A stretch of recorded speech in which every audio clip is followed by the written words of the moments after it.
welcome to the LSA's Thursday lecture series.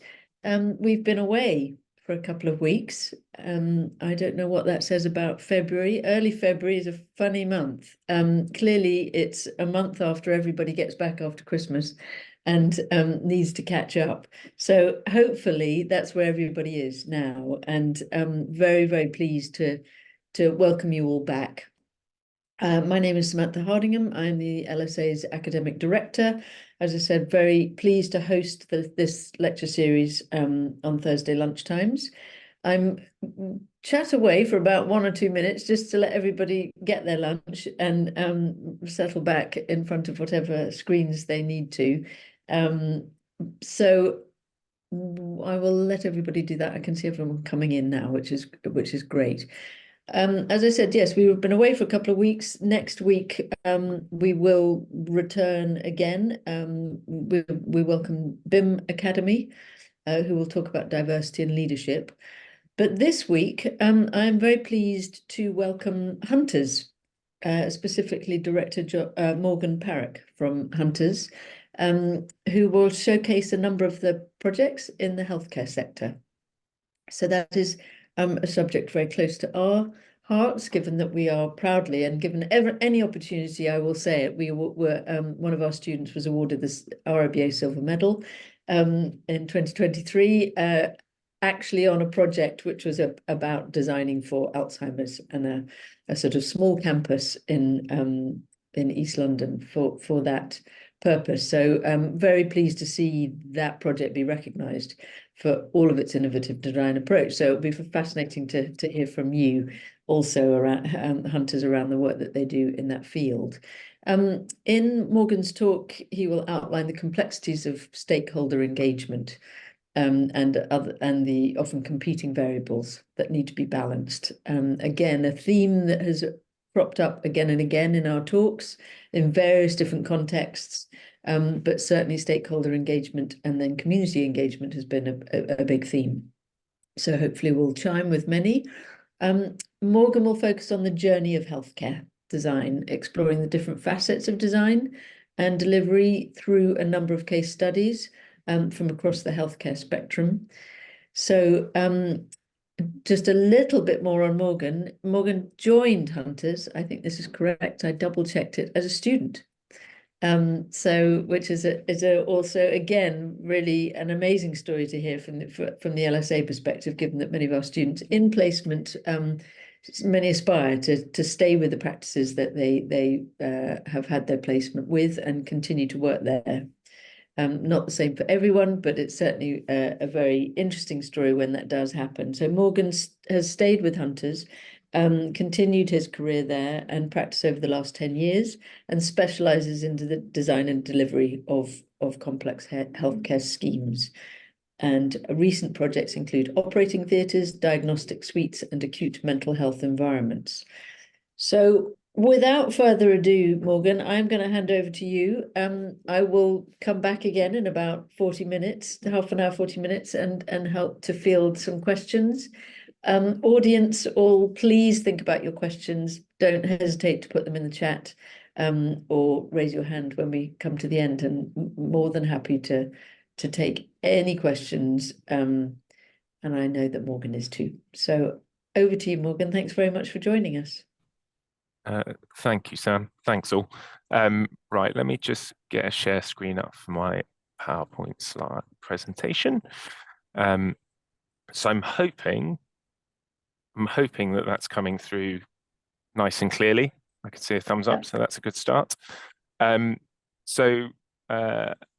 Samantha's mentioned, I'm here today to present kind of a journey through healthcare design. I am trying to strike a balance between diving into the granularity of healthcare and hospitals and everything that I'm involved in on a day-to-day basis, and present a slightly more helicopter view with a particular focus on the front end, where actually a lot of what I particularly find exciting is around that kind of the level of engagement that we do, the people we engage with, and the diversity of opinions that we seek to kind of extract from individuals who often, for a lot of them, their only experience in building or construction is if they've been fortunate enough to do an extension to their own home. For quite a few of them, it's a little bit of light touch redecoration.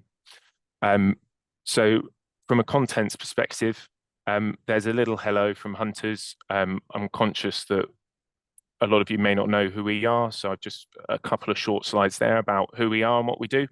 Then we're into kind of the overview of the healthcare design piece, and then we're looking at 2 case studies. So I've pulled together a recently completed scheme at St George's University Hospital in Tooting, which is a refurbishment of 5 cardiac catheter labs. And then the other is a new build intensive therapy unit that we are just finishing or have just finished stage 4 design for. One is a refurbishment, one is new build. They provide quite a good balance and a good overview of kind of the process that we tend to follow. So without further ado, who are Hunters? We were established 65 years ago as a building surveying firm. We are now a multidisciplinary London-based design, delivery and consultancy practice. We're architecture, employers agents, cost consultants, CDM, building consultancy, and we have recently had some structural and civil engineers join us. So we're providing quite a holistic kind of supporting role to a lot of our clients. And hopefully, or long may that continue, really. We, as an architecture team, we have 40+ talented individuals. We work on projects ranging from 25,000 all the way up to 250 million, with a particular focus on kind of residential, later living, and healthcare. The healthcare team is 14 people strong at the moment, and within the residential sector, we operate as executive architects on a lot of larger schemes. So if you go and have a look at Brunel Street Works over in Canning Town, that's one of our largest schemes to date. Moving into what we're here to talk about more generally, healthcare design and healthcare architecture, or medical architecture as it's often referred to, is a specialty within the wider architectural landscape. When I started out as an architectural student and slightly more recently as a kind of completed my architectural training, I didn't anticipate I would end up in healthcare. When I started at Hunters, my role was very much in residential and later living. And my part 3 kind of studies enabled me to move into the healthcare world. Uniquely, to some extent now, healthcare is still predominantly done through traditional contract works. So I'm on site on a regular basis, normally weekly, sometimes bi-weekly, acting as contract administrator, issuing instructions, all the kind of administrative side of what you're learning about, I suspect. And even within that kind of healthcare environment, it's becoming more and more clear to me that what I think I know, I don't know, and every project is different. Even within operating theatres, of which we've delivered a number of them in the last 5 years, there is considerable variety driven by what type of procedures they want to undertake in there. But as a more general kind of overview, you have the acute environment, which would be your general hospitals. So that would have your emergency departments, your operating theatres, your ITUs, your inpatient wards. In all likelihood, if one of you has been unlucky enough to fall unwell and end up in hospital, you've ended up in an acute environment. Alongside that, you have mental health, and the scale of, or the variety within those environments is huge as well, and that's a particularly challenging but also incredibly rewarding world to work in. And then there's also primary care. So when you go and see your GP, you're stepping into a primary care environment. That's a lot about kind of consulting rooms and engaging with individuals at kind of more of a face-to-face level, where hopefully they're being seen before they become kind of less or even more unwell. The little just sketch in the background, I think, is a good kind of segue into the next slide around engagement. This is from an ultra clean operating theatre at a hospital in Epsom. There's a lot of kind of scribbles and notes on there, and this is one of our working drawings, and we use that to help engage with clinical staff where we start really to pinpoint things. That engagement piece that we kind of pride ourselves on really is incredibly important to the successful delivery of every scheme that we do. It's something that we're normally brought on at the beginning of REBA Stage 2. One of the first things that we do is we identify stakeholders, and we identify all and every stakeholder. And that isn't just the clinical team. That isn't just me talking to a consultant surgeon or the lead nurse. That is also me talking to one of the porters who deals with the waste, or one of the electrical support teams who make sure that the lighting is properly maintained, understanding what goes into that kind of their maintenance regimes or their day-to-day workings on. What it is really useful for is it's really beneficial in identifying mutually exclusive demands. We see this particularly in the more acute environments where particular procedures necessitate a particular activity or a particular setup within a room, but setting that room up for that particular activity compromises its use as another piece or another kind of piece of the healthcare jigsaw. Where that becomes more and more challenging is there is a government push towards standardization and a move away from specializing environments so that they are deemed to be flexible and can be easily repurposed if they need to be. Just moving back into the engagement field, I think one of the elements that I touched on right at the beginning was a lot of the people we engage with, it's not their day job.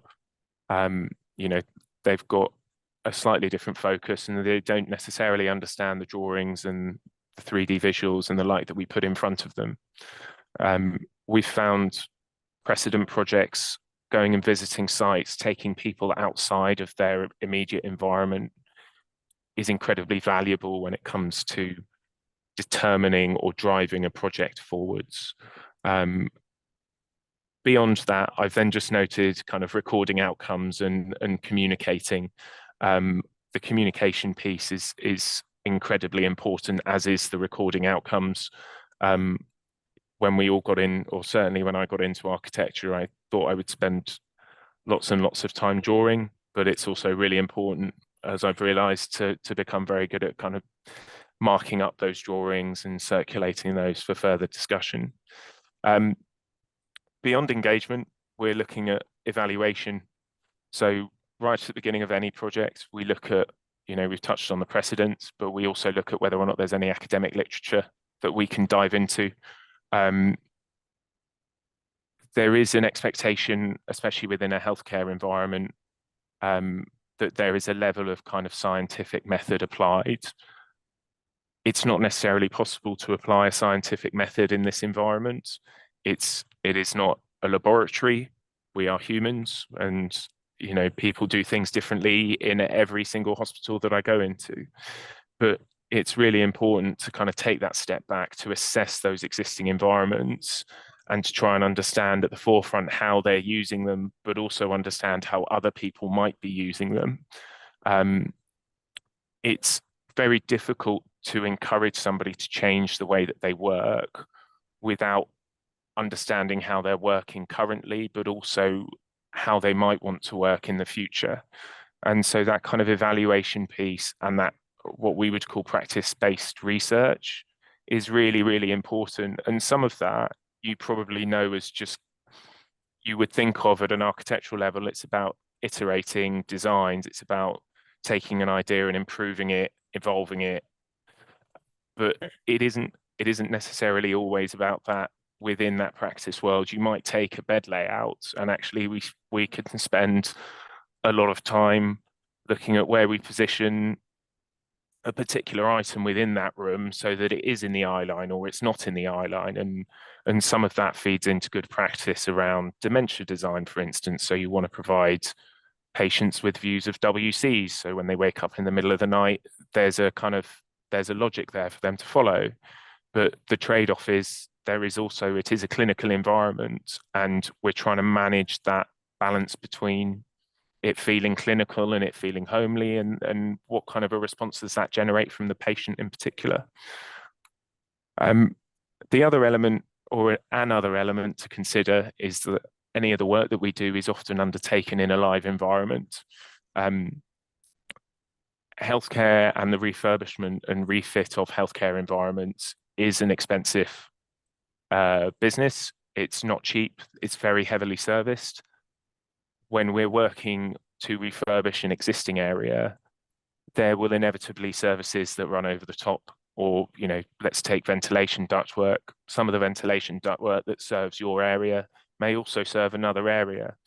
And so understanding that, engaging with the right people, making sure that they understand both the client and your aspirations for the scheme is really important. I've put a particular line there around the management of infection control, which is obviously paramount within a hospital environment.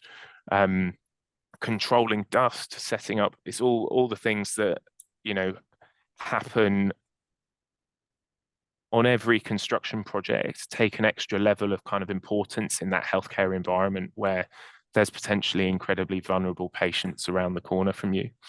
And then the other bit that I think is really important, which is often forgotten about, is the patient. Don't ever forget about the patient within a healthcare environment. Most of the engagement that we go through is really focused on what the clinical teams want, what the estates and maintenance teams want. How do we make sure that the environment is safe and secure and allows for appropriate and effective clinical throughput? But from a design perspective, there are elements there that we can really influence within that kind of clinical sphere. But on the other side of that, we also need to make sure that patients are coming through, they're having a safe procedure, that procedure is undertaken efficiently, but that their experience is positive, and that actually when they arrive, most patients are really intimidated. Hospitals are intimidating places. You tend to go there because you're not feeling yourself. So being in that position where actually little tweaks of design that we can do make all the difference to that patient experience. The two little photos that I've pulled up on the right, the reason I've pulled them up is they're both children's environments. And for me, the element that we really got right within these is both the clear signage. It's incredibly simple, but the way that the artwork relates and ties everything together just softens that whole experience. And that's what we're about. We're there to be the voice of the patient and make sure that they're not forgotten through this design process. We try to engage with them where we can, but that's sometimes harder and more difficult than it should be. So from here, I'll move on to the two case studies. So I'll start with the cardiac catheter labs and then move into the intensive therapy unit. The cardiac catheter labs was very, very clinically driven, and you'll understand why when we get into it.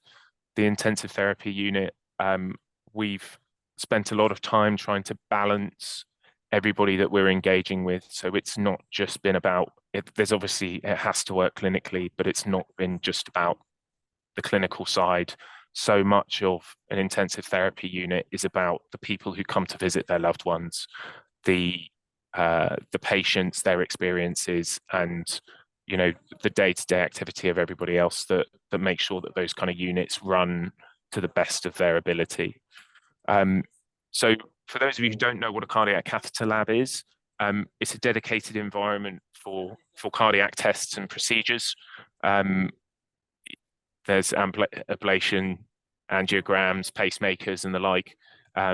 The labs themselves revolve around a piece of diagnostic kit that is based on X-rays. And it allows for real-time monitoring and the guidance of whatever activity or procedure that they're doing. And that's kind of the layman's description. Sitting in there, watching them use it, they are incredible bits of kit. And yeah, again, not something I ever thought I'd see during my working life, really. The background, and just so that you're aware, the picture on the right was the existing cath lab when we went and did some of our initial site surveys overnight. The background to the scheme is that it's the refurbishment of 5 cardiac catheter labs with associated support spaces. We worked on the scheme for 7 years, in between kind of various design reviews and holds due to funding challenges and the like. The scheme itself moved into the final phase of the scheme, completed in September 2022, and we underwent a final certification process last year. So just to give you a flavour, that the photo on the right is one of the old cath labs, which was put in when that building was built, which I believe was in the 1990s. So late 1990s, early 2000s. So it's 15, maybe even 20 years old, which is well beyond its operational life. This is kind of the reality of those environments.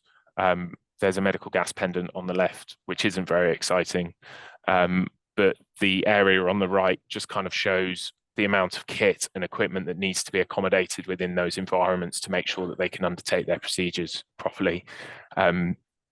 It's one of the most frustrating things about the job when you finish a room and it's all beautiful and you hand it over, you go in 2 weeks later, and there is just so much, because I don't know what it is, I'll just call it stuff.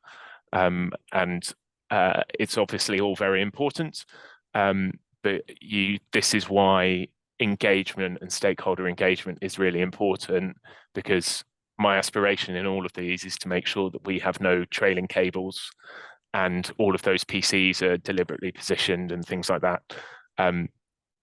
So just moving through that, the process, it's a 3-year stop-start design program. We had quite a focused clinical engagement with a number of precedent visits and design workshops. As a starter, the existing labs were small. The new equipment that needed to come in was bigger. That presents quite a challenge in and of itself. You're then in an environment where I touched on kind of the mutual disagreements between different clinical teams, where certain staff felt they needed to be positioned within the lab environment, others felt that they shouldn't be in there.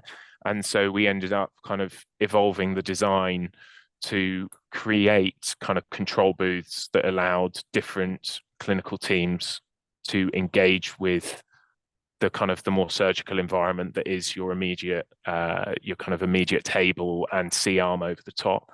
The other facet within this is that obviously the main bit of kit, the powerful bit of kit that does all the incredible diagnostic work, is specialist. So in this environment, it's been provided by Philips. They have a specialist install team, a specialist design team for it, but we as architects have to coordinate all of that. So we have to pull all of that together. And so in some of these rooms, we have very, very limited tolerances in those spaces. So through that design process, what I showed you was kind of where we got to. What we started with was an abstraction of the day-to-day activity. So we spent a lot of time trying to define the brief.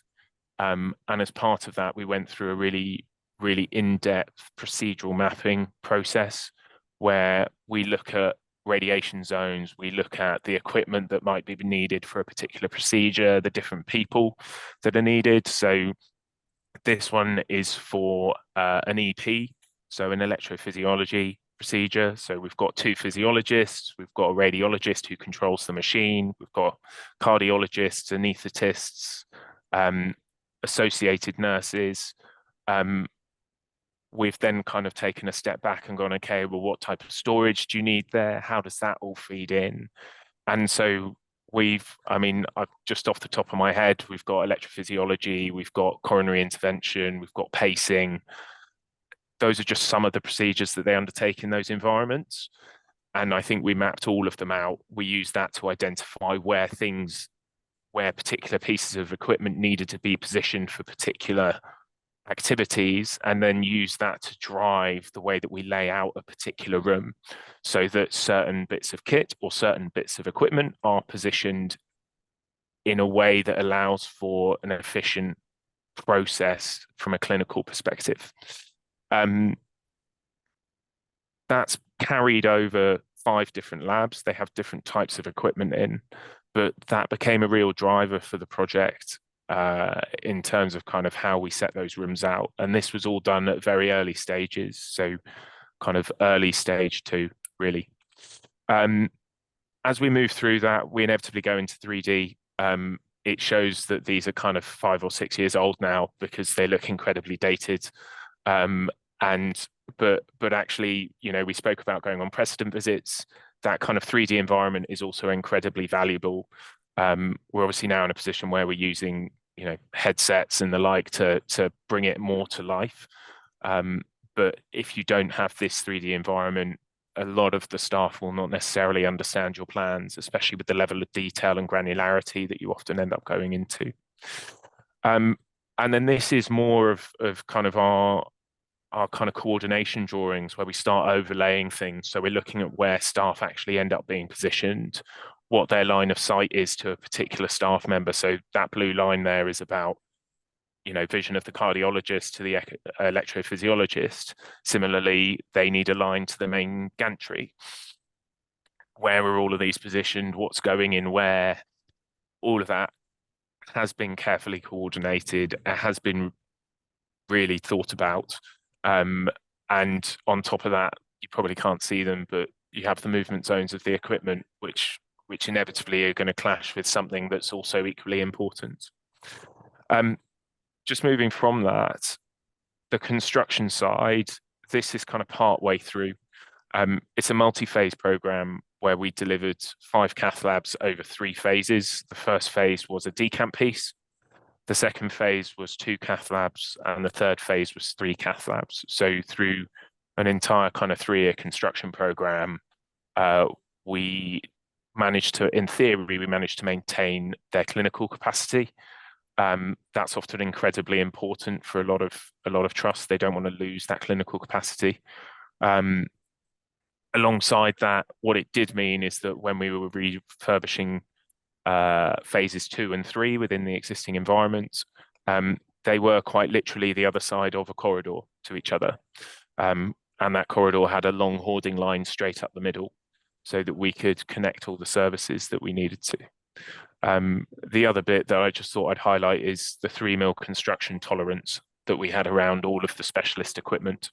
And that is dictated by Philips and is incredibly challenging in an existing environment where you've got an existing floor level that varies by 15 mil across the room.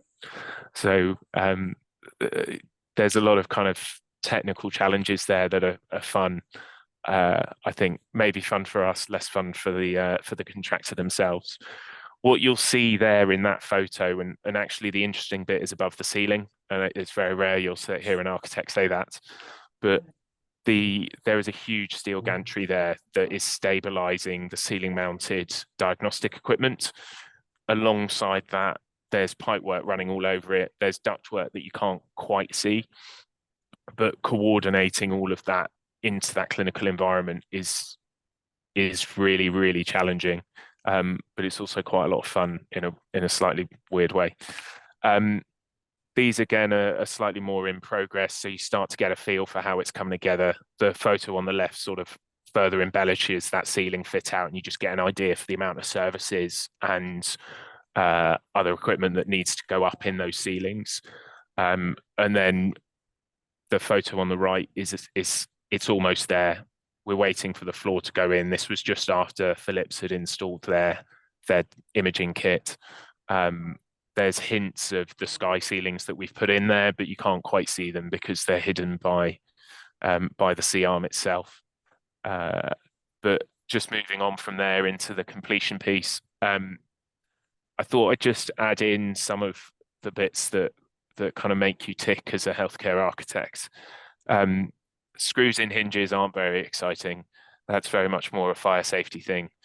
But elements like failures in floor joints, gaps around your architrave, or small gaps around your ceiling tiles are all really important from an infection prevention and control perspective. I weirdly enough, those are the kind of things that you spend a lot of time talking about because it is about the tiny detail. And then this is the finished product.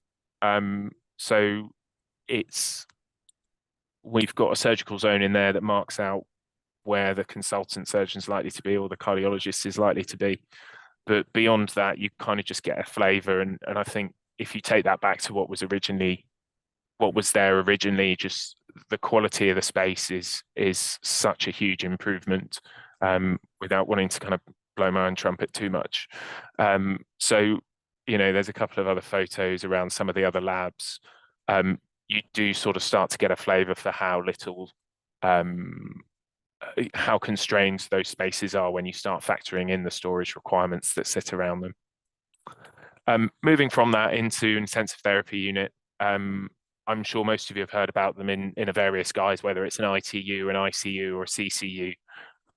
They're obviously discussed prominently during the COVID pandemic, but fundamentally they're for patients who are seriously ill, and require kind of 24-hour monitoring by specialist doctors and nurses.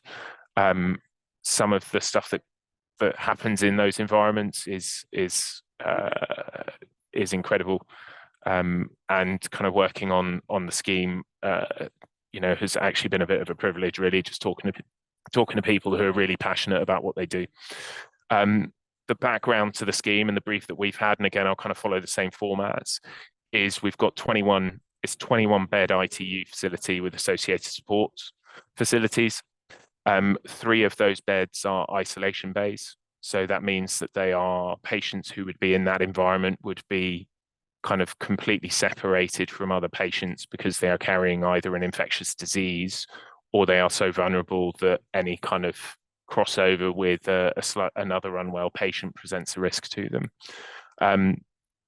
We have been involved for quite a long time doing some master planning at the front end, but we're at kind of 4 years in terms of our expected engagement on the project. We've been involved kind of more robustly for the last 18 months in the design process, and it's currently awaiting NHS full business case approval.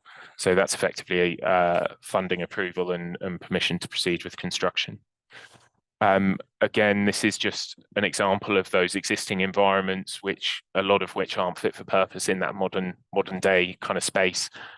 Just the quantity of equipment that's required is always staggering every time you go in there. Process.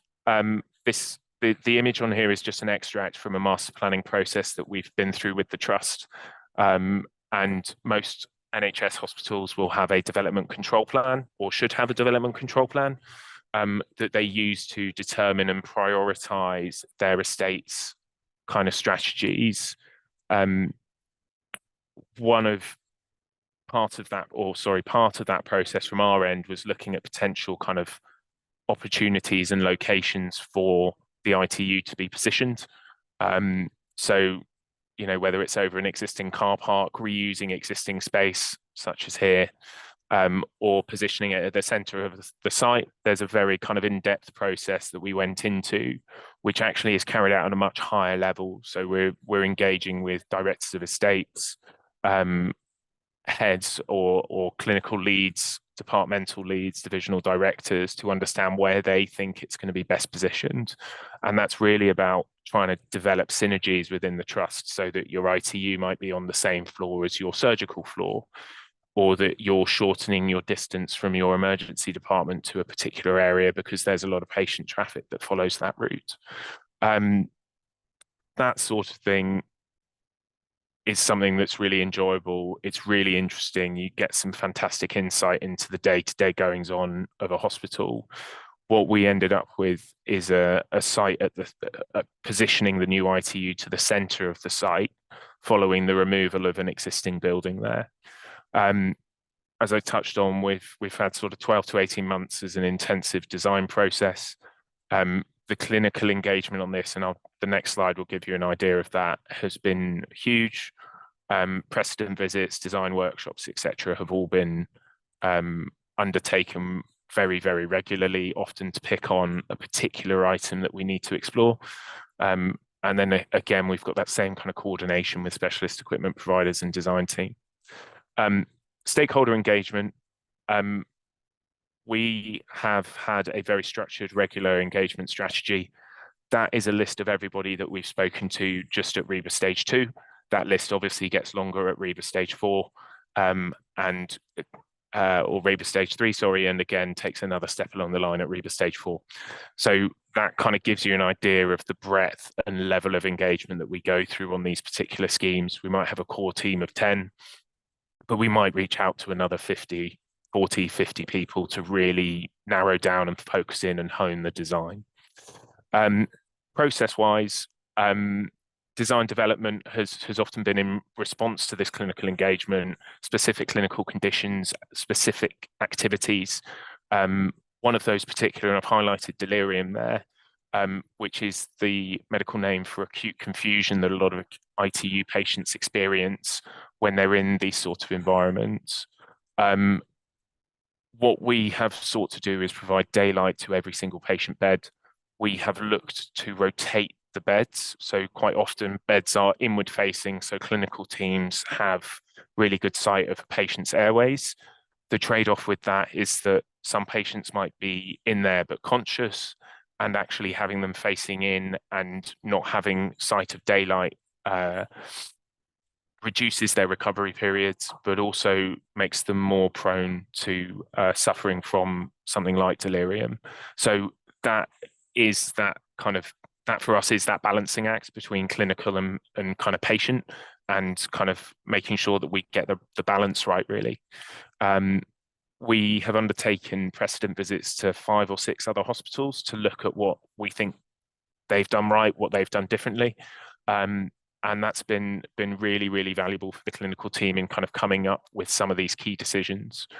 And alongside that, we've done a lot of kind of what we call kind of mapping. So mapping patient flows, mapping clinical flows, staff flows, deliveries, all of that.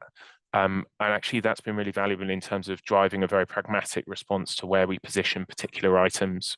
It might sound really boring, but kind of looking at where we do position disposal holds and bins and clinical storage is actually really fundamental to how a clinical unit operates and functions, and making sure that we can minimize disruption to the clinical activity when any of that happens, but also make sure that if they need to get in there to get something, that it's carefully co-located is really, really important. Moving on from that, kind of as an update on progress to date, we've completed REBA Stage 4 there. We've ended up kind of reducing the original footprint to meet funding constraints. It's aspiring to BREEAM excellence, albeit we may well end up having to try and target net zero given the new guidelines that have just come in. And there's been a real prioritization from a construction perspective on designing for manufacture and kind of modern methods of construction. I've thrown them both in there. I know they often get used interchangeably. And we're awaiting kind of a business case approval. So as a kind of overview on the plan, the unit itself is effectively split in 2. So we've kind of got Zone 1, which sits to the right-hand side, and Zone 2, which sits to the left. We've got a direct connection into one of the existing buildings. And we've got 3 isolation bays that are positioned on the corners. The remaining rooms are all identical with pairs, so they've got clinical oversight from a single desk location. And the aspiration there is that, you know, every patient has the same quality of experience that they should have, really. And then moving on from that, that's kind of the 3D overview. That's again taken from some of our patient engagement, clinical engagement. And that's kind of the overview of the drawing of the building at the end of stage 4. What you'll notice is all the lovely silver and grey boxes all over the roof. Those are all the air handling units that we need to have for the scheme. It's not something you necessarily touch on too much in terms of service requirements at university, but within a hospital, unfortunately you can't get away from them. And so I think we've got 9 air handling units on the scheme, and they're fundamental to the day-to-day operation and to that patient safety that we're all aspiring to, and even more so during COVID. What we have here is we've got most of the plant floor is the roof, but we've also introduced a rooftop garden here. And the aim about that is there's a lot of kind of clinical research that's showing that access to daylight, but also sight of vegetation and greenery is really beneficial to patient recovery. And so the aim is that staff would be able to take up patients who are going through that recovery process, taking them up to that ITU garden to try and expedite that recovery. The ITU floor itself is immediately on the floor below. So you'll see that there's a link corridor that wraps all the way around, which is existing. We can't do a lot about that, unfortunately, but that kind of gives you a flavour of some of the competing priorities that we have to manage, really. That's a front elevation. So from here on in, we're just into images, which is about right. It means I've timed it pretty good.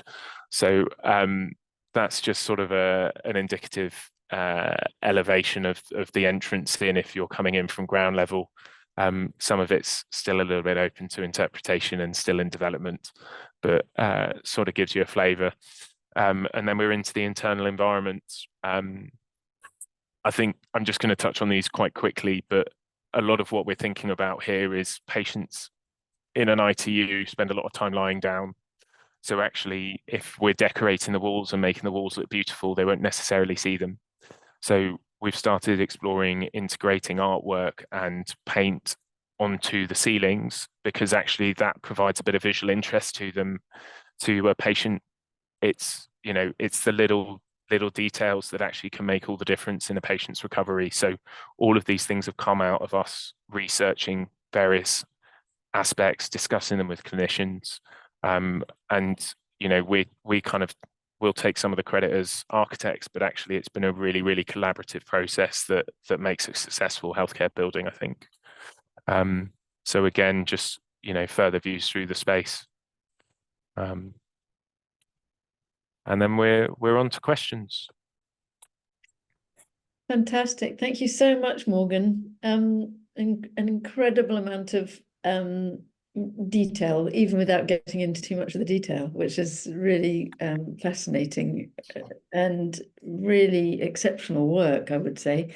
Thank you so much. I have many questions. Some have come in as well. So we have about 10, 12 minutes. So I will go straight in to some of these. My very first question is, given that you were a student in the practice and you've sort of grown up with this work around you, I'm assuming, but I should probably just ask you, did you do any other special masters in this particular design area, or has all your specialism come through the practice work? It's all come through the practice. So I think I touched on starting kind of doing a bit of residential and doing later living. I worked in later living doing kind of care homes and that side of things for kind of 2 to 3 years, and that actually there's a lot of emphasis there on that dementia environment, designing for dementia, designing for your particular kind of a particular user group, and there's a lot of specialist requirements that come with that, but a lot of those requirements transferred or set me up quite well for that migration into healthcare. And to be honest, the original reason that I moved over was I was trying to get more experience of traditional contracts so that I could pass my Part 3. And you kind of you tend to, I think, if you find something that you enjoy, you want to keep doing it, and so that's kind of what I've done, and I've learned along the way, and I'm still learning, and that's part of what kind of brings me back every day, and what makes things exciting is every project does genuinely seem to be a little bit different. So fantastic. Yeah, I will come back to that. point, but I'm going to just move across to, there are a number of questions which are sort of around timelines. One of them was about the impact of sort of change in political leaderships, movements, etc., all of the noise that goes on around us. And when you're dealing with these what seem quite long timelines, actually slightly quicker than I thought, but certainly in the kind of delivery of projects like this, what sort of impact do they have? And things like spending cuts, etc. I mean, I think healthcare has been an incredibly strange environment in that respect, because and I need to be careful what I say because it's being recorded. So, but there's a lot of it which I think is some of it is driven by trusts approaching a project and not budgeting properly for it. So what then happens is they need to find extra money to make sure that the project gets funding. So with the cath lab project, it's a £15 million scheme for 5 of those cath labs, but there is 10 million of that in the equipping. So, you know, at a broad brush piece, you know, each one of those kind of fantastic diagnostic bits of kit is probably about £1.5 to £2 million, which is crazy money. By the time you factor in all the installation and everything else that goes alongside it, or sorry, each one of those labs costs about that. But what didn't happen originally was that they didn't budget for actually having to do any construction work. So the plan was just to do an equipment review. So we went in, did the equipment review. You go through that process, understand it, and then you take a step back, get it costed by a quantity surveyor, and you suddenly realize that actually this doesn't work, or it's going to cost that. And once you're in there and it's going to take you a certain amount of time, your priorities change. And so a lot of it is around, I would suggest that the briefing process that happens at the front end often doesn't consider all of the aspects that it needs to consider. And I think more and more we're realizing that every brief we get, we tend to kind of revisit it and interrogate it a lot just to understand what the actual requirements are. I think what we've seen more recently, and especially since the pandemic, is that things were delivered during the pandemic in a way that you wouldn't do it in a normal, you know, in any other environment. And so, you know, we had teams working day and night producing stuff to make things kind of to improve clinical environments. You had contractors running 2 or 3 shifts a day to try and get things finished. And that's not, you know, it's not a sustainable way to work. But what it's done is it's set an idea within government that actually construction projects can and should be done quickly. And what we've found, so the ITU is a case in point, is that we see funding deadlines that tend to either align with the end of a financial year, which means we get a lot of work in September that needs to be designed and delivered by March time, or the bigger projects, they need to be delivered by the next general election. So there's kind of a hard stop on a number of our larger schemes where they basically say you need to be finished by this date, ignoring the fact that they still haven't signed off the business case, or they haven't signed this off, or they haven't given you feedback on this particular item. So we're seeing that kind of taking that step back, we tend to look at kind of a big scheme and say, well, it should take us 10 years to take one of those really big schemes from doing that development control plan process, kind of reiterating it a number of times to understand what the trust really want, and to understand and make sure that clinical environment's not going to change. And then kind of diving into it in a lot more detail and starting to really kind of embellish the design over a 2-year process, and then 2 to 3 years on site. So, you know, that's one side of it, really. The smaller schemes you often do in 9 months, and they're crazy and really fun in a completely different way. So fascinating. I mean, it's such an extraordinarily dynamic environment, isn't it, in terms of all of those factors that you highlight, as well as and across the scales. So I think your drawing of the lab, which shows movement, you called it something, movement zones. yeah. it's just sort of indicative to me of just, the bigger project, and those movement zones are, political and also working at Yeah, there's a the lot of head. there's a lot of layering of that, and even a particular consultant you might talk to might not be head of the team, Mm, and he might go on holiday one week, and another consultant comes in and tells you that everything you've done doesn't work for him, and mm, there's so many layers of hierarchy there, which is really easy to forget mm. about.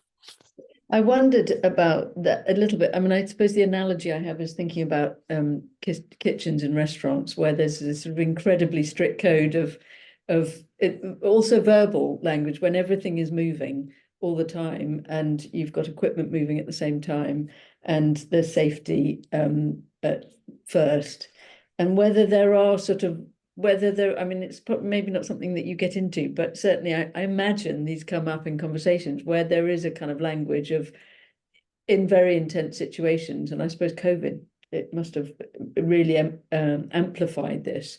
You've got a lot of people moving and needing to flow and communicate. Yeah. And are there strict rules around that? Are there, when you're thinking about those movement zones and the routes for those pieces of machinery, do they follow? And I'm also thinking of your staff and when you leave the room and the staff arrives. Um, I mean, yes, in theory they do. I mean, you develop a kind of natural hierarchy there, but that certain elements, a lot of it within, say, the cath labs, you're not going to get in the way of the C arm when it's moving, Mm, and you don't want to be in a particular position near the C arm because it's, that's where it's at its most radioactive. So there's that kind of within a cath lab in particular that really drives how you might move and how you might position things around it. So in a lot of environments, so in a lot of theatre environments, anaesthetists will sit at the head end, and they sit at the head end because they want to monitor the patient's airways.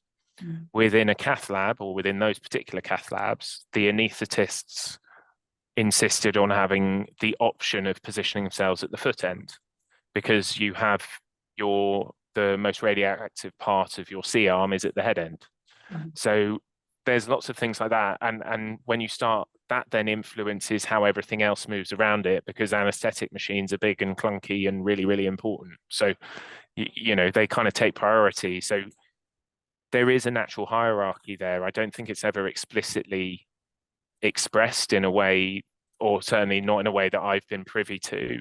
I think you just sort of understand that certain things become almost immovable objects in terms of where they're going to be positioned, mm, mm. and other elements will just get sort of moved out the way if they need to be. Yeah. Um, sorry, I'm not sure that really answers your No, I your think it question as does. Well, eloquently as perhaps it could do, but absolutely. No, no, it really does. I think what it highlights is that, you have to have such an incredibly clear understanding from your stakeholders at how yeah. those forces are used, and in a number and a variety of scenarios, and the kind of testing of those scenarios is really critical. I'm going to move on. I don't want to railroad other questions, but there are one or two which we must get to in our last couple of minutes. One is around international healthcare projects and whether you've ever undertaken any, and are there, if so, any major differences to the approach or standards? Is that a... So yes, we've done some, but none of it we deal with during construction, if that makes sense. Mhm. So we've looked at some work over in India more recently, and effectively what they're doing is they're coming to us for our expertise in healthcare design. They often don't have the same level of clinical engagement, so they very much rely on the standards that are very well established in the UK through your health building notes and your health technical memoranda. And they very much rely on your experience in that. We do work with private hospitals as well, so there's kind of feeding in different avenues there. A lot of the time there, you don't necessarily have that same level of engagement on those. And then during construction, our role is very much more to kind of review particular details to make sure that, we're not creating issues for infection prevention and control, or particular issues relating to where certain things are positioned fundamentally. So it's a much more hands-off role. you're almost coming in as a kind of lending your expertise to, or at least from our experience, I'm sure it varies with different firms. I'm sure some of the larger ones are much more involved in that kind of clinical planning piece. Okay, great, thank you. I think final question before we let you go and everybody return to their afternoons. Given how strict the criteria and requirements are, how much scope is there for experimentation in design? Can you test and push the ideas slightly, or are you always very, very constrained? It depends on the client and the clinical cohort. I think certain areas actually there's been a lot of research done into them. There's been a lot of kind of practice-based research in particular, and actually they're very well developed, and deviating away from them isn't really necessary if you're aspiring to best practice. What that makes it sound like is there is a best practice guide and you follow that, and the reality is that it's not like that at all. What tends to happen is you're doing infill projects on existing sites, you're working within constrained existing environments, and so actually that's where I personally think, you know, healthcare architects bring a huge amount of value, because you aren't dealing with a perfect flat green field that you can put a beautiful new building on and you can design it exactly how you want it. You're often working in a 1970s or 1980s kind of building that's got asbestos everywhere, a crumbling slab, and, you know, inappropriate structural grids and this, that, and the other, and you've got to try and make it work, and you've got to try and bring it up to standard. And so it's incredibly frustrating sometimes, but it's also incredibly rewarding because you have a challenge and you respond to that challenge. And I think, you know, yes, it's perhaps not as conceptually, you don't have the same conceptual rigor on some of those projects that you might do elsewhere, but you have a completely different level of technical rigor and technical response, which at a personal level I really enjoy, and that's probably why I've ended up going down the avenue that I've gone down, really. Great. I had a whole bunch of other questions around materials, which I think is probably another lecture. But, Yeah, and the that was whole my view. other kind of avenue, talking about the plastic fantastic world that is healthcare. Yeah, But yeah. maybe for another time. I was going to say, I hope we can invite you back, Morgan, because I think that would be a very interesting conversation in the light of sustainability, natural materials, all those benefits. But so yes, perhaps we can encourage you to think about that for another time. It is now 2 minutes to 2, so I think I'm going to draw this to a close. But thanks once again, Morgan, for joining us from Hunters, and thank you, audience, for joining us. And look forward to seeing you next week with the BIM Academy, talking about diversity and leadership, something quite different. So without further ado, send you off to your Thursday afternoons. Thank you very much. Thank you. Cheerio.